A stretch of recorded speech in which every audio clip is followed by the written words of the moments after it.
बिहार दरोगा में ज्यादातर लड़के फेल क्यों हो जाते हैं? क्योंकि वो सोचते हैं, वो लास्ट पीरियड में बहुत फ्रस्ट्रेट हो जाते हैं, सोचते हैं क्या पढ़ ले पूरा। अब पढ़ने की वजह से क्या होता है कि उनके अंदर जो पढ़े रहते हैं ना, वो भी अच्छा से नहीं हो पाता है। आपको पढ़ाई को फिल्म की तरह पढ़ना है। हम कहते हैं आप अपना नाम नहीं भूल पाते हैं, लेकिन पढ़ाई कैसे भूल जाते हैं? तो इस तरह से पढ़िए कि एक तो मूवी आई थी ना, जब तक है जान। तो पढ़ने के समय ये ध्यान दीजिए कि आज तो हम पढ़ रहे हैं, दोबारा तब तक नहीं पढ़ेंगे जब तक है जान। आप भूल ही नहीं सकते हैं। देखिए, आप कब तक आप ऐसे पढ़िएगा कि दरोगा के लिए अलग पढ़ना है, बीपीएससी के लिए अलग पढ़ना है, रेलवे के लिए अलग पढ़ना है? मतलब इतना फुर्सत है आपको?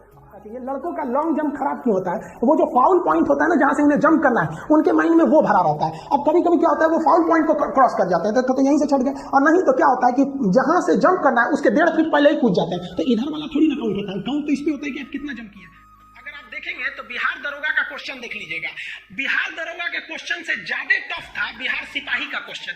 तो दरोगा का अगर आप प्रीवियस ईयर का क्वेश्चन बनाएंगे ना, तो आपके अंदर थोड़ा सा कॉन्फिडेंस आएगा। आप प्रीवियस ईयर का क्वेश्चन बना के देखिएगा, बहुत भ्रष्ट क्वेश्चन नहीं रहता है। लेकिन हाँ, बिहार दरोगा में ज्यादातर लड़के फेल क्यों हो जाते हैं? क्योंकि वो सोचते हैं, वो लास्ट पीरियड में बहुत फ्रस्ट्रेट हो जाते हैं, सोचते हैं क्या पढ़ ले पूरा। अब पढ़ने की वजह से क्या होता है कि उनके अंदर जो पढ़े रहते हैं ना, वो भी अच्छा से नहीं हो पाता है। और चूंकि इसमें हर फेज में आपको मिलेगा निगेटिव मार्किंग, यहाँ भी निगेटिव, वहां भी, दोनों सेक्शन में निगेटिव मार्किंग मिलेगा। निगेटिव पॉइंट जो है वो 0.2 का है, यानी एक गलती करेंगे तो 0.2 नंबर काट लिए जाएंगे। तो निगेटिव मार्किंग है। अब लड़का इतना ना गौच पौच कर लिया है पढ़कर कि वो जाके वहां निगेटिव अटेम्प्ट करके चला आता है। तो इसलिए आप सटीक पढ़िए, और इस एग्जाम के लिए आपके पास एनफ टाइम है। प्रीवियस क्वेश्चन को जरूर देखते रहिएगा। जैसे मान लीजिए कि आप पॉलिटी पढ़ रहे हैं, पॉलिटी में राष्ट्रपति का टॉपिक पढ़ रहे हैं, 2 दिन में आप राष्ट्रपति का टॉपिक को कंप्लीट कीजिए। 3 दिन ले लीजिए अच्छा से, क्लास में पढ़ने के बाद 2-3 दिन उसको समय लीजिए। ये नहीं कि लड़का सोचता है नहीं आज बैठेंगे ना सुबह 7 बजे तो 10 बजे तक खत्म कर देंगे। अरे भाई साहब, ऐसा रूटीन बनाने से कुछ नहीं होता है। लड़का रूटीन बनाएगा, 7 बजे उठना है, 12 बजे तक ये जीएस पढ़ना है,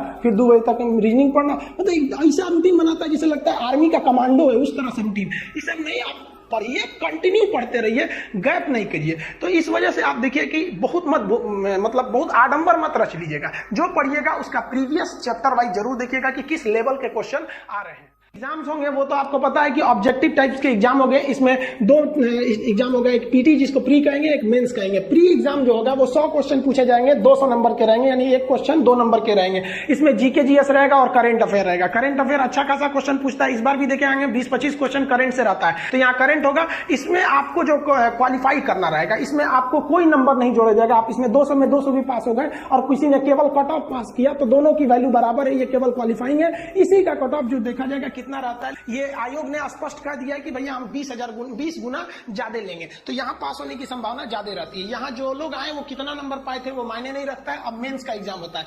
मेंस एग्जाम में भी आपको 2 पेपर दिए जाएंगे, पेपर फर्स्ट और paper second. Paper first Hindi का होगा, ये केवल क्वालिफाइंग करना होगा, इसका मार्क्स आपको नहीं जोड़ा जाएगा। इसमें भी 100 क्वेश्चन आएंगे, जिसका टोटल नंबर 200 रहेगा। इसका 30% पास पा गए आपको क्वालिफाई कर दिया जाएगा, क्योंकि दरोगा को एफआईआर वगैरह लिखना होता है। ज्यादातर 99% एफआईआर हिंदी में ही लिखे जाते हैं, तो उसको लिखना तो आना चाहिए, नहीं तो उल्टा सीधा लिख देगा। तो ये केवल क्वालिफाइंग नेचर का होता है। इसमें आप टॉप भी कर जाएंगे तो उसका नंबर ऐड नहीं किया जाएगा। अब मेन आता है आपका पेपर 2। इसी पर आपका डिसाइड होगा कि आप सेलेक्ट होंगे, आप मेरिट में बनेंगे या बाहर जाएंगे। पेपर 2 जो होता है उसी के आधार पर मेरिट बनेगा, यहीं पे ज्यादा फोकस करना है। अब इसमें भी 100 क्वेश्चन है, 200 मार्क्स के रहेंगे। अगर आप देखेंगे ना, क्वेश्चन हर स्टेप में बराबर ही है। यहाँ भी 100 क्वेश्चन, यहाँ भी नंबर भी बराबर है। यहाँ 200, यहाँ भी 200। लेकिन नंबर किसका जुड़ेगा? तो केवल मेंस के पेपर 2 का जुड़ेगा। इसमें क्या क्या रहेंगे? तो भाई 80 क्वेश्चन लगभग जीके जीएस से रहता है आपका, और 20 क्वेश्चन में मैथ रहता है, रीजनिंग रहता है, ये सब चीजें। तो ये तो आप बिहार वाले लड़के हैं लोग, ज्यादातर इसमें बिहार दरोगा में बिहार के भरते हैं लोग, वो लोग तो मैथ वगैरह ये सब नॉर्मली क्वेश्चन रहते हैं, कुछ खास लेवल के, बहुत ज्यादा हाई लेवल के नहीं रहते हैं।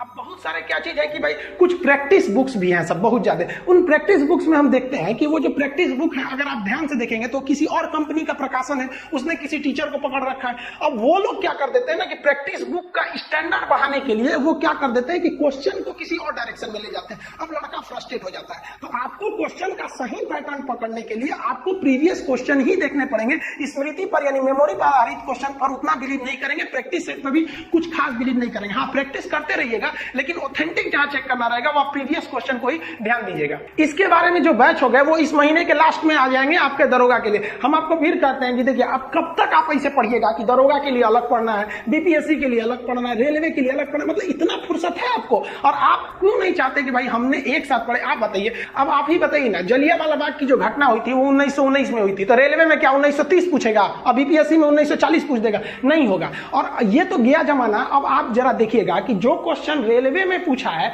वो क्वेश्चन बीपीएससी में भी पूछ दे रहा है। तो अब ये ग्लोबलाइज हो गया है, मतलब एक तरह से कहिए तो खिचड़ी बन गया। पहले एक फिक्स रहता था कि नहीं लूसेंट एसपीडी पढ़ लो रेलवे हो जाएगा, अब वो जमाना चला गया। अब आपको डीप कंसेप्ट पूछता है, आपको डीप कंसेप्ट समझ में आएगा, आप नहीं भूलिएगा। आप देखे होंगे मूवी में अगर हम आपसे कहते हैं मेरा वचन ही है मेरा शासन, आप तुरंत बता देंगे माहिष्मती में शिवकामी देवी का डायलॉग है। कैसे बता दिए? क्योंकि जो आप 3 घंटे की मूवी देख रहे हैं ना, उस 3 घंटे की मूवी के पीछे 1 साल का मेहनत है उस डायरेक्टर का।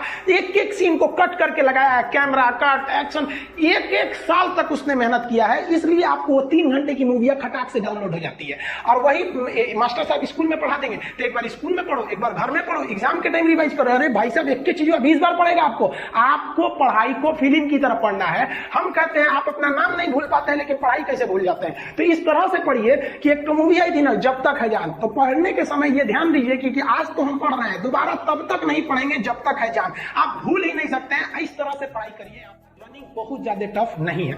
रनिंग में 2 जगह समस्या आती है। पहला तो आप कंफ्यूज हो जाएंगे जब दौड़ाएगा ना, तो A to B, B to C, C to D, इसमें कंफ्यूज हो जाएंगे, गलत ट्रैक पे चल जाएंगे तो आपका समय ऐसे ही बर्बाद हो जाएगा। ऐसा थोड़ी रहता है कि सीधे ट्रैक रहेगा 1.5 किलोमीटर की दौड़ जाओ, ऐसा नहीं रहता है। वो ट्रैक को कोडिंग रहती है, उस हिसाब से दौड़ना रहता है। मेल के लिए 1600 मीटर दौड़ना है, ये 1600 मीटर 6.5 मिनट में दौड़ना है। ना टाइमिंग कम है और ना ही बहुत ज्यादा दौड़ना है। और फीमेल के लिए 1000 मीटर यानी 1 किलोमीटर दौड़ना है 6 मिनट में। तो ये दोनों के और ज्यादातर लड़के दौड़ में छटते क्यों हैं? आप देखे होंगे 6-6 महीने से दौड़ने वाले लड़के छट जाते हैं और 15 दिन दौड़ के निकल जाते हैं। देखिए कैसे दौड़ में पास हो जाता है। देखिए दौड़ में केवल 3 समस्याएं आती हैं। सबसे पहला कि आपकी स्टेमिना खत्म हो जाती है, दौड़ने की शक्ति ही नहीं बचेगी तो छट जाएंगे आप। तो स्टेमिना के लिए भी कुछ रूल होते हैं। पहला समझिए कि दौड़ने में क्या करता है कि आपको सुबह 8 बजे बुला लेगा, दौड़ाएगा 2 बजे। कोई ठीक नहीं रहता कब दौड़ाएगा, लेकिन इतना समझिए कि 3-4 घंटा पहले बुला लेता है। तो होता क्या है कि लड़का तो सुबह सुबह नाश्ता भी नहीं किया रहता है और उसको दौड़ाएगा 2 बजे एकदम भयानक धूप में, मई जून में लेगा तो अभी सोच लीजिए। तो जो बेचारा अच्छा खासा आदमी रहेगा भूखे 2 बजे उसको टटा देगा वैसे। लेकिन उसके बाद दूसरी समस्या क्या आती है? सांस फूलने की। जिसको दौड़ने की आदत नहीं है सांस फूलने लगता है। तो सांस फूलने के लिए एंटीकोलिन आते हैं सब दवाइयां। हम दवा का नाम यहां नहीं बोल सकते हैं, मजबूरी है। आप कोरोना के मरीज को भी देखिएगा सांस फूलता है तो उनको भी दवाइयां दी जाती है। तो एक टैबलेट आता है, 3 दिन पहले से खाना चालू करिएगा तो सांस नहीं फूलेगा। और सबसे बड़ी जो समस्या आती है वो लैक्टिक एसिड का जम जाना पैर में। पैर आपका दर्द नहीं करेगा, जाम हो जाएगा, उठेगा ही नहीं वहां पे। तो उसके लिए भी दवाइयां आती है। हम आपको बताते हैं इस चीज को कि 1.5 से 2 महीना आपको दौड़ निकालने के लिए एनफ है। देखिए अब कुछ लोग कहेंगे कि सर ऐसा नहीं हो सकता है। भाई जब हम देखें ऐसा एग्जाम्पल होते हुए, और आप तो ऐसे भी देखे होंगे 6 महीना से जो दौड़ रहे हैं उनका नहीं हुआ है। तो अभी से ही नहीं कि दौड़ने के लिए लग जाए, 1.5 से 2 महीना एनफ है। Hard work is not a की of success, smart work is की ऑफ सक्सेस। आप 3 दिन पहले से दवाई लीजिए, आपका सांस नहीं फूलेगा, आपको स्टेमिना की कोई कमी नहीं होगी और ना ही आपका पैर जाम होगा। केवल उस दिन के लिए, ये परमानेंट के लिए नहीं है। वहां वो लोग दौड़े जिनको मतलब धावक बनना है, मैराथन निकालना है, इससे आप आराम से निकाल सकते हैं टेक्निक के माध्यम से। वो हम ऐप में बताएंगे। जो गोला फेंक का है, गोला फेंकने के लिए वो मेल के लिए 16 पाउंड का गोला है जो 16 फीट के ऊपर फेंकना है, और फीमेल के लिए 12 पाउंड का है, इनको कम दूरी फेंकना है 10 फीट के लिए। ये तो फिजिक्स में आप सिंपल पढ़े होंगे, रेंज जो होता है प्रोजेक्टाइल का 45 डिग्री पे फेंकना है। इसमें प्रॉफिट सबसे बड़ा फायदा किसको होता है? जिनकी हाइट थोड़ी ज्यादा है ना, उनको एक एक्स्ट्रा एज मिल जाता है फेंकने के लिए। इसकी प्रैक्टिस होना जरूरी है, क्योंकि इसको एक थोड़ा सा पहले से प्रैक्टिस कर लीजिएगा 1 महीना पहले से, ताकि आपको आइडिया लग जाए। वरना क्या होता है ना शुरू में कि आप गोला पकड़िएगा ना तो हाथ में फिट नहीं हो पाता है। सबसे बड़ी प्रॉब्लम ये है। अगर आपको कोई ईंटा दे दे जो हाथ में अच्छे से पकड़ा जाए तो बड़ी दूर फेंक दीजिएगा, अच्छा से पकड़ाएगा ही नहीं ना तो दूर नहीं फेंक पाइएगा। तो इसमें सबसे बड़ी समस्या आती है हाथ में अइबे नहीं करता है। तो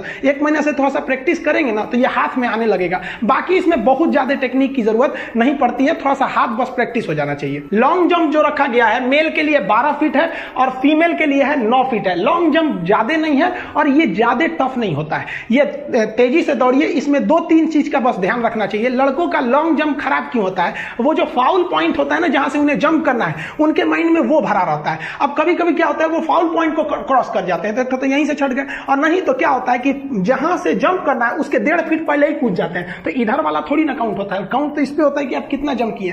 तो इसमें ना केवल जो जहां से जंप करना है वो एरिया आपकी मार्किंग अच्छी होनी चाहिए कि जंप लाइन है यहां से, इससे हो जाता है। ये उतना टफ नहीं होता है, लेकिन हाँ हाई जंप में थोड़ा प्रॉब्लम आता है। हाई जंप जो है वो मेल के लिए है 4 फीट और फीमेल के लिए है 3 फीट। हाई जंप में सबसे बड़ी समस्या क्या होती है कि जो लड़के को लगता है कि नहीं हम 1 हफ्ते में दौड़ निकालेंगे, प्रैक्टिस करेंगे, सीधे चले जाएंगे वहां के लिए, तो भाई साहब जिस दिन आप हाई जंप की प्रैक्टिस करना चालू कीजिएगा ना तो कोई दिक्कत नहीं है, और जब ग्राउंड से आइएगा सोइएगा ना तो अगले दिन उठ नहीं पाइएगा, बैठने के लिए किसी चीज को पकड़ के बैठिएगा, अरे बाप रे बाप, ये ना पूरी तो सबसे ज्यादा जो होता है ना जाम कर देता है पैर को ये। तो इसको तो इतना ध्यान दीजिएगा कि जिस दिन से आप इसकी प्रैक्टिस करना चालू करिएगा उसके 1 हफ्ते तक ये आपको कुछ करने नहीं देगा, उसके बाद ये इजी हो जाता है। हाँ, जो इसके लिए होता है बेली जंप, ये जरूरी होता है। आप सामने से मत जाइएगा, क्रॉस कूदिएगा तो आप आराम से कर सकते हैं। आप कुछ लड़के क्या होते हैं सामने से कूदते हैं, एक्चुअली सामने से कूदना ईजी है लेकिन ज्यादा नहीं कूद पाएंगे।